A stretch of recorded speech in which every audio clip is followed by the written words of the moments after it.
Hello my friends and welcome back. Thank you very much for being with me again today. The Belarusians are assessing their situation in very realistic slash negative terms, which is their defense minister came out and said, direct war with NATO possible. What does that mean? That means that we're going to have maybe at the end of this little game that we are allowed to play, like the casino. So let's look at this article coming from Russia Today. So, direct war with NATO possible, Belarusian defense minister says. Against the Western threat, according to him, nuclear weapons are a key deterrent, Viktor Krenin stated. It is quote-unquote obvious that Russia and Belarus could find themselves in a direct conflict with NATO in the future, Belarusian Defense Minister Viktor Krenin told the International Security Conference in Moscow on Tuesday. Krenin warned that a conflict in Ukraine has morphed into what he called, quote-unquote, a global confrontation between the West and the East, end quote. Based on the increase in arms expenditure across the Western world, Krenin's quote-unquote conclusion is unambiguous. The possibility of a direct military clash with NATO in the future becomes very obvious, end quote.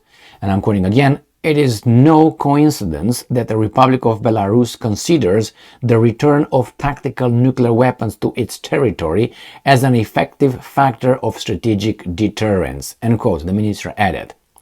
Russian President Vladimir Putin announced in March that Russian nuclear weapons would be stationed in Belarus in response to UK's provision of toxic depleted Ukrainian ammunition to Kiev. Well, just to be straight with you, my friends, that should not have been the reason. The reason should have been, United States has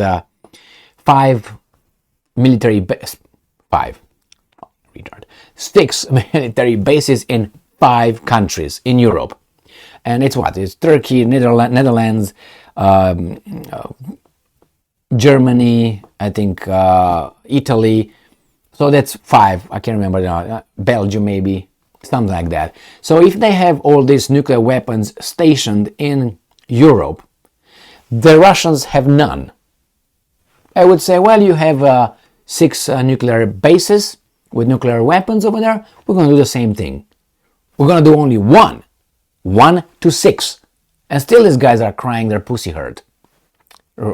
Really? Come on. So now this guy says, well, because the why do you have to say it that way? Don't say it. Because these guys use depleted uranium munition. That's the reason why? No, say it as it is. No, we're going to do one thing that you did already 6 times. If your 6 times were great, why is our 1 time bad? For the same thing. Unless you think that you are good, only good, all good, and we are only all bad. That's exactly the worldview we're supposed to have, like children. So, let's go back to these guys here. So, again, toxic depleted. No. Moscow will only remove these weapons if the US removes its own nuclear missiles from Europe. Okay, finally, and dismantles the infrastructure associated with them. That will not happen, therefore you're going to have them in Belarus. Russian Foreign Minister official Alexei Polishchuk said last month. Polishchuk, you are having a Ukrainian name. Ukraine's Western backers claim that they are not directly participating in the conflict in Ukraine and have avoided providing certain weapons, notably fighter jets and long-range missiles.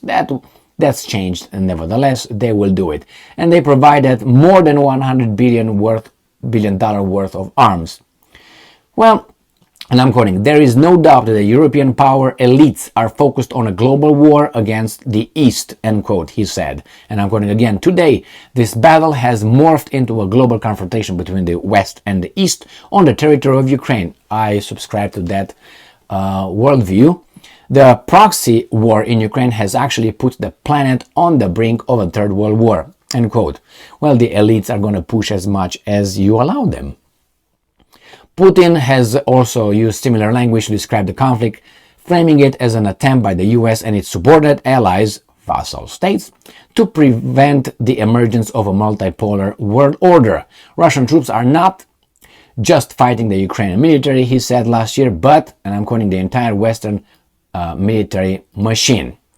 Well, if you have invested more than $100 billion worth of funds and support to a country, bringing a lot of countries bringing their own weapons in Ukraine, you got the intelligence, you got, I will suspect, the commanders. They are actually running their show, the US, the British commanders, not Zaluzny and the Ukrainians. The Ukrainians are giving them information from the territory, extra to what these guys get from their sources. So if that's not obvious, I don't know what to say. And then first question is, why did you get involved? Do you have any treaties with these guys?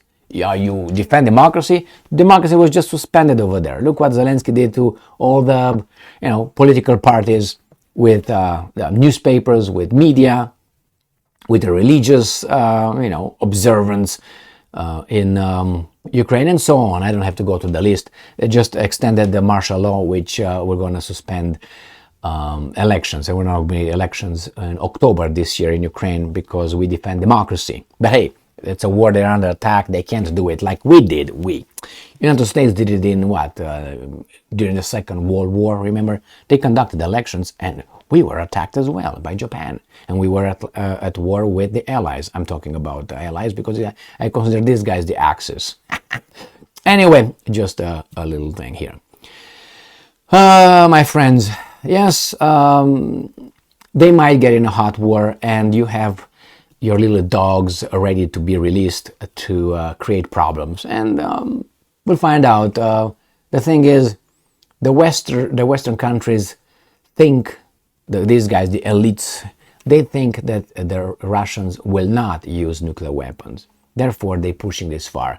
They shouldn't have been allowed to push this far from the very beginning. I'm talking about the Russians.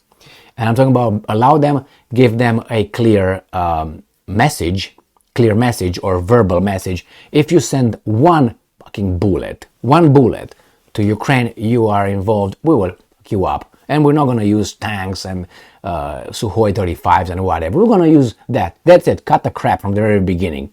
That's why we have now 1.5 years of so many, destruction and tragedy and so on. And when are they going to use that? After about 30 million people die? They're going to say, well, if you don't back off, we're going to use nuclear weapons. Now? They could have been probably avoided just telling them straight, boys, this is what's going to be my move. I'm not going to do hanky-panky with you. I'm not going to put gloves on and pads and I'm going to fight like that. No, gloves off, that's it. I'm going to go for a knockout. You're going to go for a knockout. See you in front of whomever over there. You might... Anyway, my friends, this is it. It's crazy, but how long are you going to leave it? And leave it going like this? You're going to have Ukrainians dying, Russians dying, not the guys over there dying. They're not dying. Only these guys are dying. Cousins, brothers, however you want to call them. And they couldn't get to a common denominator. They couldn't reach an agreement. They reached two. The Minsk one means two. What happened to those ones? And not only that. It's just, I don't like when other people, profit out of other people's misery, real misery. And that's the way I see it. And I'm not going to say it differently because I don't have the evidence to see it differently. Just because idiots are saying that way, I'm not going to change my assessment based on their opinion. Thank you very much for being with me again today.